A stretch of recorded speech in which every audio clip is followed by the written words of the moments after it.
Sí, pues si queremos demostrar nuestro compromiso es entender que este es un reto no solo para cada miembro del equipo, no solo para el club, sino como bien decías, para la ciudad y representar a esta ciudad, ¿no? El hecho de salir a Europa supone esto y vamos a mirar de hacerlo lo mejor posible. Tenemos poco conocimiento de la competición, tenemos poco conocimiento incluso de los rivales aún, pero bueno, a medida que entremos en una competición aprenderemos, a medida que también vayamos viendo cómo juegan los rivales, porque ahora llevan pocos partidos, también aprenderemos.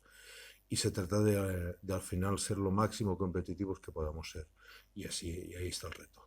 Bueno, sobre todo me preocupa que viajar quiere decir que no entrenas, ¿no? Y bueno, pues ese es el hándicap más importante.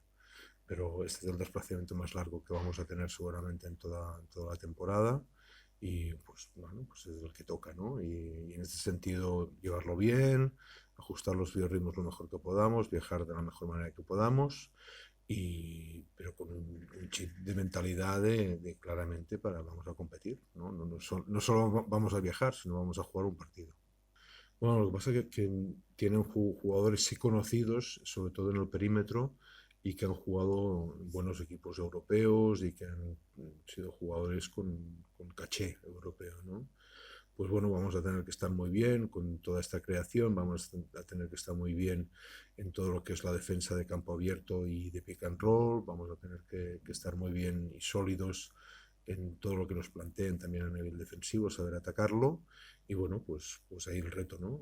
Lo primero que vemos es que el partido va a tener una exigencia máxima y que esta exigencia, evidentemente, nos dificulta la victoria, pero que es un estímulo importante para hacer pasos y crecer, porque claramente creemos que somos un equipo que está en construcción y que tiene que mejorar aún muchas cosas.